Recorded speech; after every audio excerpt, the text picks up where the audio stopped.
Today's story is one of those uncomfortable topics that the culture can't just sweep under the rug. This one involves Uncle Luke, a name that's been around since the early days of Miami Bass, and a new interview on Vlad TV that's stirring up serious controversy. The moment Vlad sat down with Gloria Velez, the internet lit up because Gloria made some bold and disturbing claims about Uncle Luke, claims that go way beyond industry gossip. Now, before you leave any comments, please make sure to watch the entire video. During her interview, Gloria accused Uncle Luke of being 20 times worse than Diddy, saying he groomed multiple young women and played a major role in the grooming culture that's been exposed in hip-hop lately. Those are heavy words. And of course, when that clip hit social media, Luke saw it. He didn't take it lightly. He went live on Instagram, saying Vlad paid Gloria to come on the show and lie about him.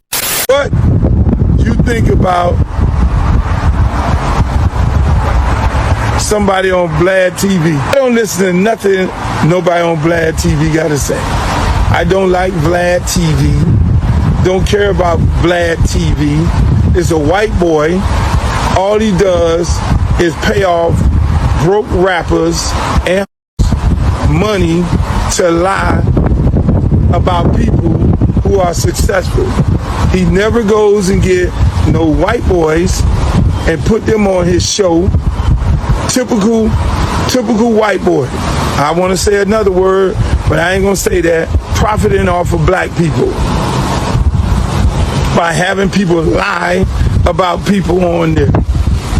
Call you up, give you $2,000, $5,000 because you desperate, because you broke. They go do the interview with him, and they say basically what he wants them to say with no Vlad TV. Period. And if you're with them, then y'all just looking for entertainment, I guess. You're a pain freak to listen to that shit. I don't listen to that shit. So I don't know what nobody said on there. Have no idea, don't care what nobody said. If anybody said anything they want to say something to me, say it to me to my face. I'm 6'3", I'm in shape, I weigh 232, down from 269. I still got a mean fight game, but half of you can't stop nobody these days because they're going to go try to sue you. Meanwhile, back at the ranch. Now, I gotta be real with y'all. That part doesn't really add up. There's just no solid evidence backing the idea that Vlad paid anyone to make false statements. In fact, Gloria has been saying similar things for years. She's been public about her experiences since long before this interview ever happened. She even wrote about it in her book. So if this was about lies, they would have started way before Vlad entered the picture. On top of that, Gloria posted some receipts of her own a while back. She wrote, "If you don't think grooming is happening in this business, you're sadly mistaken. It started in 1994 with Luke and a few others in this business. I was in high school." She even posted her old high school ID card with the caption, "I look like a baby." That was her way of showing that there was no confusion about her being underage. In the Vlad interview, she admitted that she met Luke and his team at a team club and went on tour with them when she was just 14 years old. Now you're doing stuff with DJ Laz. Yes. Did you meet Luke around this time? He introduced me to Luke. Okay. Yes. So Uncle Luke, the founder of the 2 Live Crew. Mm-hmm. And this is essentially the biggest hip-hop figure in Florida during this time. Yes, he was. That was bigger than just the music. Right. So this is the biggest entity really almost anywhere at that point, and you start going on tour with them. Right, because they were beyond raunchy. Yes. Yes. Absolutely. Right. So you were a backup dancer, a 2 Live Crew Yes. backup dancer while they were touring. Yes. In Florida or other states as well? Florida and other states. Wow. And you were how old? 14, I started. 14. You were going Yes. interstate. Yes. Laz and other artists as well. To shake your ass on stage. Yes. In front of 21 and older clubs. Yeah. Or 18 and over, I guess, Yeah. sometimes. Yeah. But definitely not teenage clubs. 2 Live Crew does not make teenage music. No, they don't make teenage music, Yeah. but they did perform at teenage clubs. They did. That's how I met them. Oh. So a lot of these artists I met in a teenage club, they performed for us. Actually, in the beginning, everybody was nice. You know, everybody was sweet until it wasn't.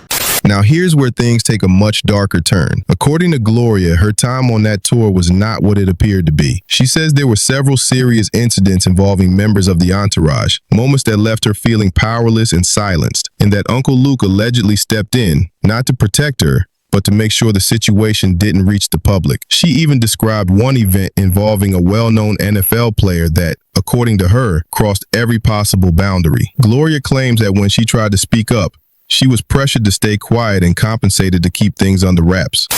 So the first incident, I was on tour with DJ Jealous J, and now he's the producer that did the Lollipop.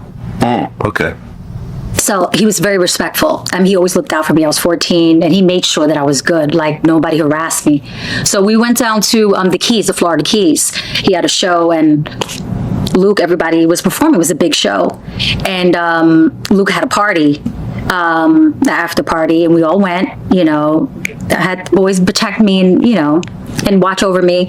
There was a new athlete that just got a major deal, football player, and he kept flirting, and they kept saying she's 14, she's 14, like chill, they kept telling him that. So I'm very quiet and just, I'm used to just, okay, you know what I mean? Just so I won't offend anybody or not raise my voice because I saw how aggressive they are to other women. So, he's like, let's talk upstairs. And he was very persistent. And I was like, he was like, just talk. It's so loud, the music. And I went ignorantly, and we were upstairs, and he tried to break me, and I told him, no, I want to leave. And he threw money at me in the back. How much? And kept throwing money at me. So I just said no. Like I said no.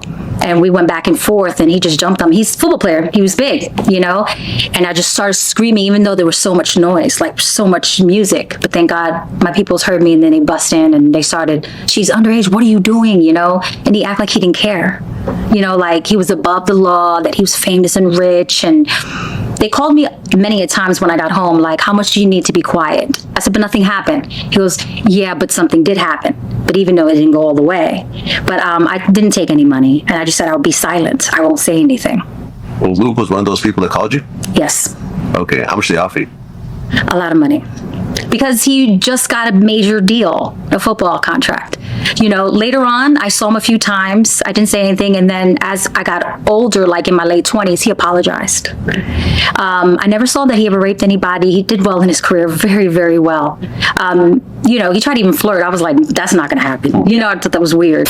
If what she's saying has any truth to it, this goes far beyond bad decisions. It represents the kind of silence that allows serious misconduct to thrive in the industry for years. But instead of directly responding to these claims, Uncle Luke shifted his attention toward Vlad, accusing him of trying to destroy his reputation. That's where the situation started to raise eyebrows, because at this point, it's no longer about Vlad. It's about whether what Gloria is saying has merit. Now, Luke has addressed this topic in passing over the years, but never in depth. He's made comments here and there, sometimes brushed it off or laughed it away. But this time, the story hit a massive platform, and by choosing to challenge the interviewer instead of clarifying the accusations, he gave the impression that he was dodging the issue rather than clearing his name. The truth is, that entire era of hip-hop, from the 1980s through the early 2010s, had some very questionable behavior behind the scenes. The Me Too movement forced a spotlight on it, exposing how much was normalized and overlooked for decades. Uncle Luke may have been a trailblazer for artistic freedom, but creative freedom doesn't erase accountability. And years ago, he actually spoke briefly about the topic in an old interview.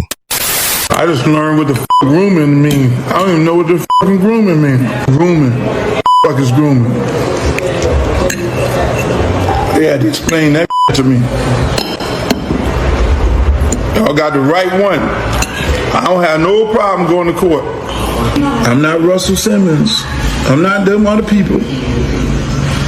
I don't do that. I know my brand. My brand is Luke. Hey, we want some face down up. That's what like me so horny. The problem is when you know your brand and you know what you're singing about, you subject yourself to be in that kind of trap faster. So what you have to do is really not be about what those songs is talking about, because you can get yourself jammed up.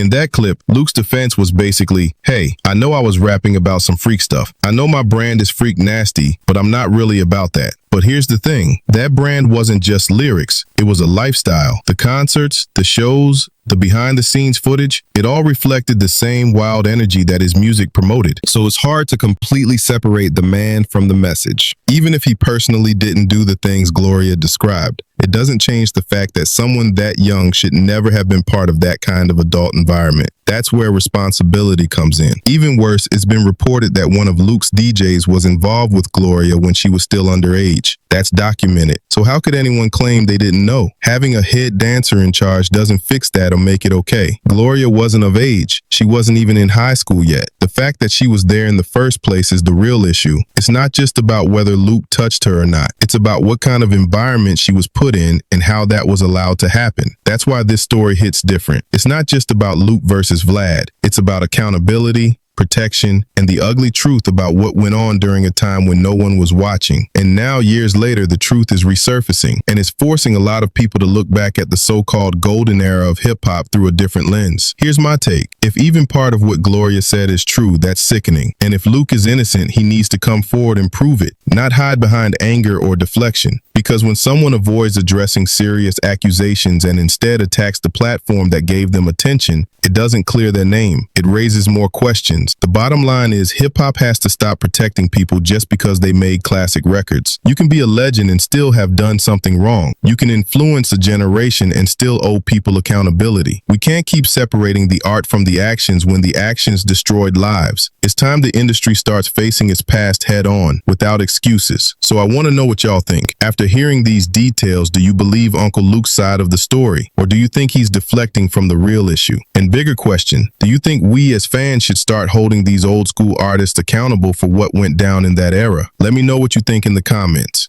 Hit that like button if you rock with the breakdown, subscribe for more updates, and turn that bell on so you don't miss what's next. I'll catch y'all in the next one.